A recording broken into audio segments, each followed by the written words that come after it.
You know what you did, and so do they. But somehow, the words never come. No apology, no acknowledgement, nothing. And if you have ever waited for an apology from someone who never gave it, you know exactly how that feels. Not just frustrating, something deeper than that. Something that makes you question whether the relationship you thought you had was ever real. But I want to offer you something today that most conversations about this topic never get to. Because the easy answer is to call them arrogant, to call them selfish, to call them a narcissist. And sometimes that is accurate. But more often, what is actually happening is something quieter, something most people who cannot apologize have never been able to see in themselves. And once you understand it, the way you experience these situations will shift. Not because it makes the behavior acceptable, but because understanding what is actually happening gives you something more useful than anger. It gives you clarity. Let us start with something most people get wrong about apologies. We tend to think that refusing to apologize is about power, that the person who never says sorry is doing it to maintain dominance, to keep the upper hand, and that is sometimes true. But most of the time, it is not the full picture. Because for many people who cannot apologize, the refusal is not a strategy. It is a survival response. And to understand that, you need to understand what an apology actually requires. A genuine apology is not just words. It is an act of psychological exposure. When you say "I was wrong," you are admitting a flaw. You are making yourself vulnerable to judgment. You are temporarily placing your self-image in someone else's hands. For most of us, this is uncomfortable, but we do it anyway because the relationship matters more than the discomfort. But for some people, that discomfort is not merely uncomfortable, it is intolerable. And the reason it is intolerable goes back further than most people realize. Psychologists who study shame describe something called shame-based identity. It is a way of experiencing the self that most commonly develops in childhood, in environments where mistakes were not treated as things you did, but as things that revealed who you were, where getting something wrong did not mean you made an error. It meant you were the error. If you grew up in a household where failure was met with contempt rather than correction, your nervous system learned something critical. That being wrong is not just uncomfortable, it is dangerous. Not dangerous in the abstract, dangerous in the felt sense. The sense that admitting fault will confirm something terrible about who you fundamentally are. And once that connection is formed between apology and annihilation, the brain begins to protect against it automatically. Not because the person is choosing to be difficult, but because their system has learned that admission of wrongdoing leads somewhere they cannot survive going. This is why simply telling someone to apologize rarely works. You cannot talk someone out of a survival response with logic. The brain does not process shame the way it processes disagreement. Shame bypasses reason entirely. It goes straight to the oldest parts of the nervous system, the parts that are responsible not for argument, but for survival. Now here is where it gets more complicated. Because people who cannot apologize do not simply go silent. They develop sophisticated patterns to avoid the moment of admission.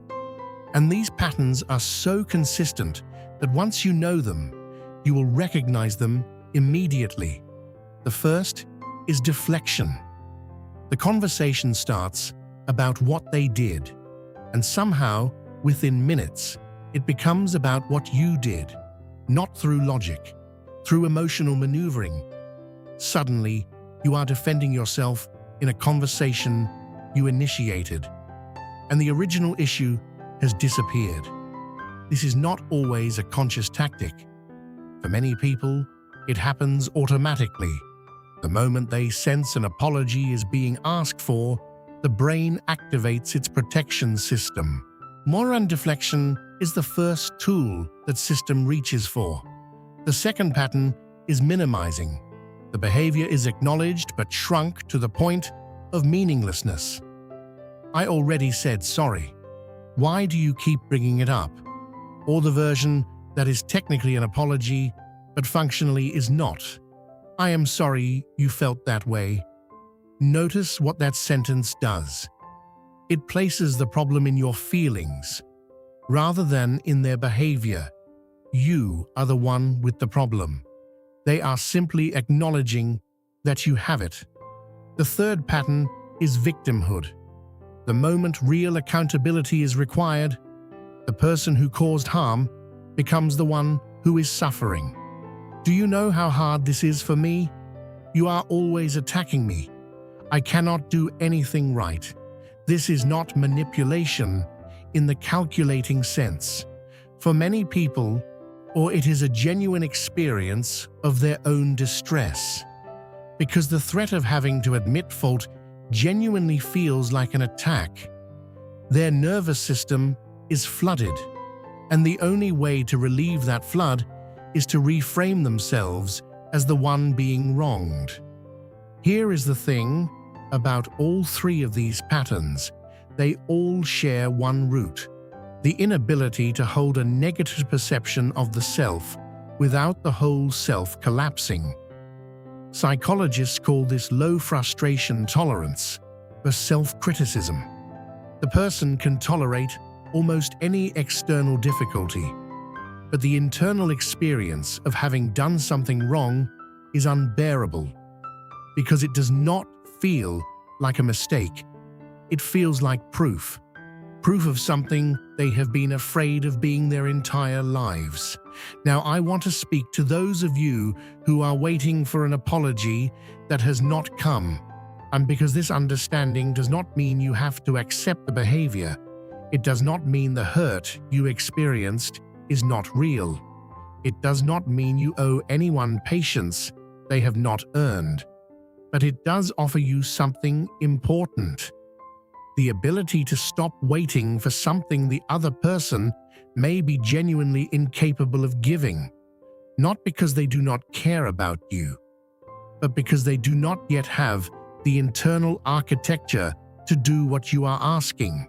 And recognizing that distinction between unwilling and unable changes something in the waiting. It does not remove the pain, but it removes the story that the absence of an apology means you did not matter. You mattered.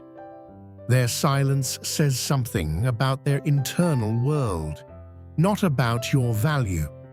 And for those of you who recognize these patterns in yourselves, who have noticed that apologies feel impossible even when you know something went wrong, this is not a verdict. It is information. Information about something that was built in you long before you had any say in it. And things that were built can be rebuilt. Not quickly, not easily. But the recognition itself is the beginning.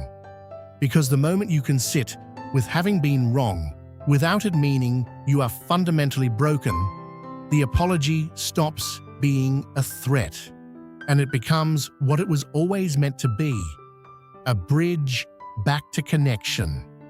If this video touched something for you, I want to hear about it. Have you ever waited for an apology that never came? Or have you recognized the pattern in yourself? Leave it in the comments. There is no judgment here. This is emotions and decisions. And this is exactly the kind of thing we explore. Take care of yourself, and I will see you in the next one.